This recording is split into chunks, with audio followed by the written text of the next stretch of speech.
Yo, yo, yo, yo, what's up, freight fans? Freight guy here. It's Monday, just afternoon. Came down with a cold over the weekend, and yesterday I could barely even speak, so I've been hoarse until today.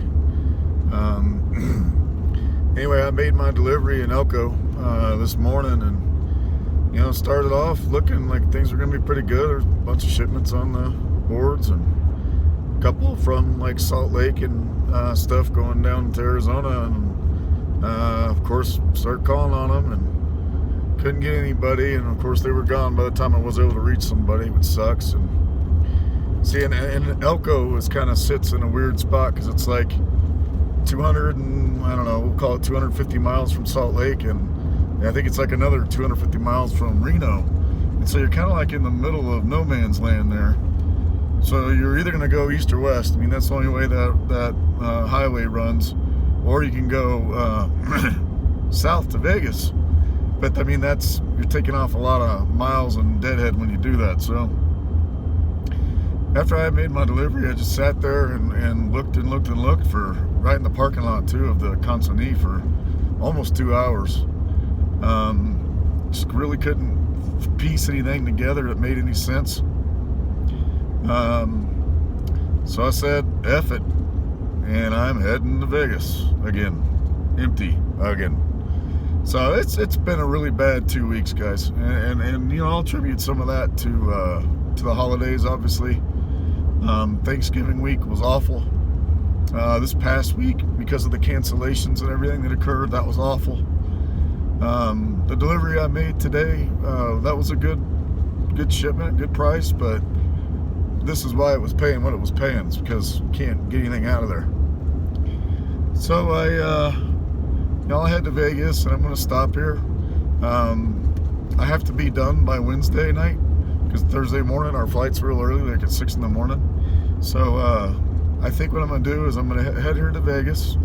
I'm going to shut it down. I'll shop those boards, and then what'll happen is tomorrow morning when I wake up, there should be some options out of Vegas for Arizona. Usually there is.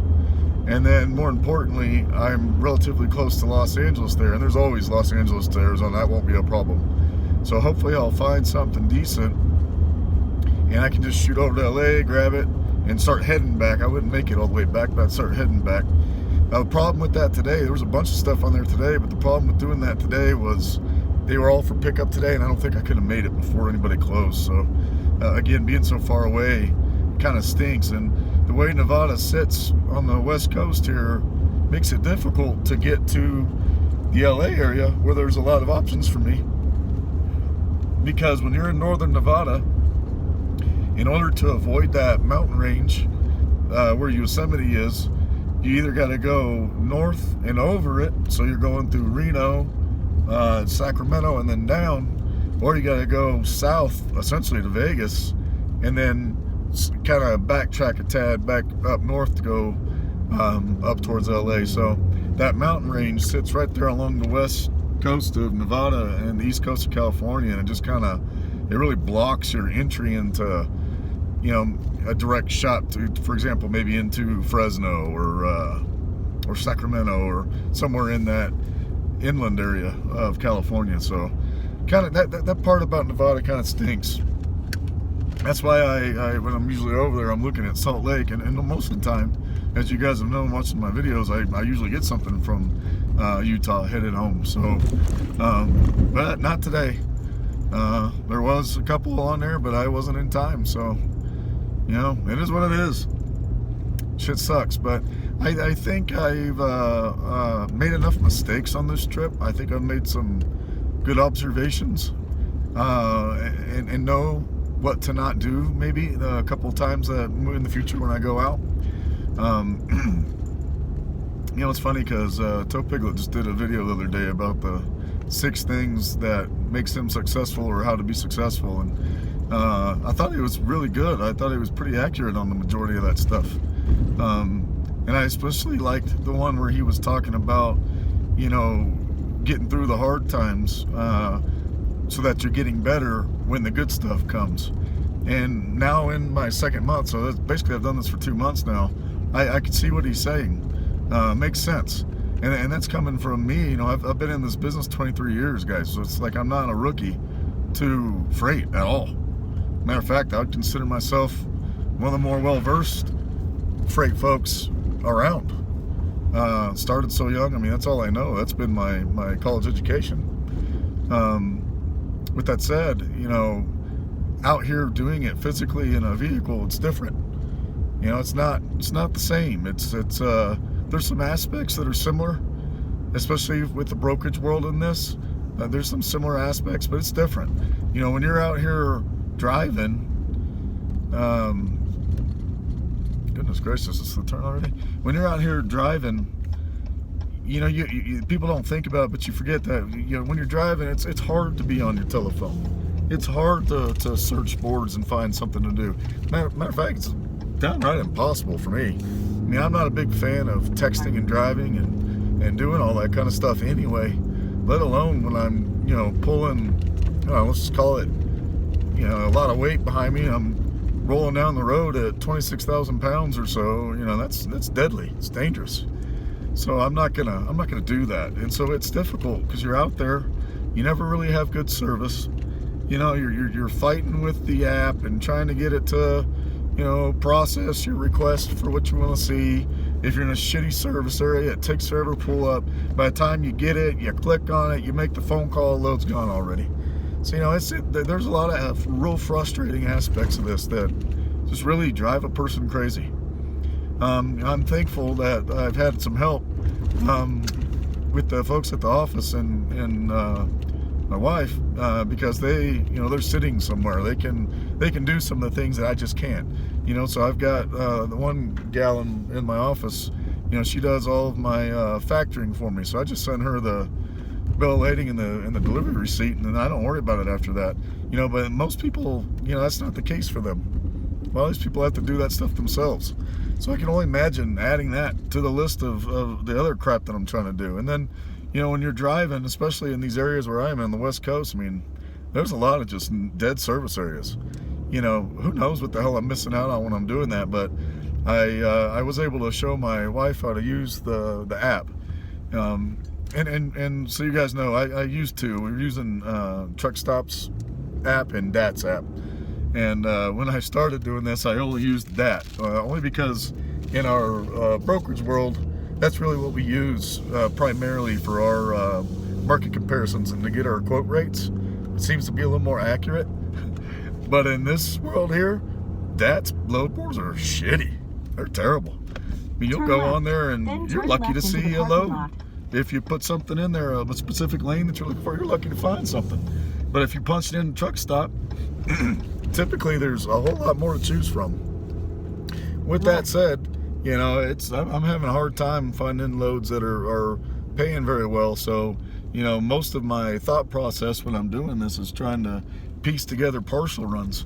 And that creates its own level of difficulty because now, you know, now you're looking at, let's just say 2 shipments on a load board. And, you know, things are moving. So you're looking at 2 shipments on the load board and you're like, okay, all right, we're in California as this city, for example. And you're like, oh, okay, all right, there it is. Okay, and then this one's going to this city. Where is that in relation? Okay, well, that might work. Well, now here's your dilemma.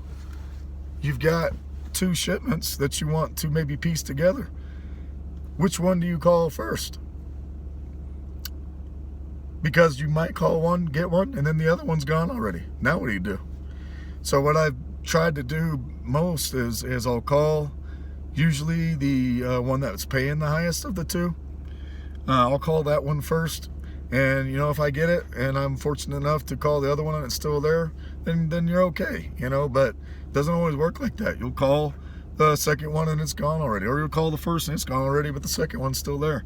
You know, it's difficult. And when you're on the road and you're dealing with just a phone, which that's I do everything with my iPhone. I mean, I've got a laptop and stuff, but you know, I don't really use it. It doesn't help me with this.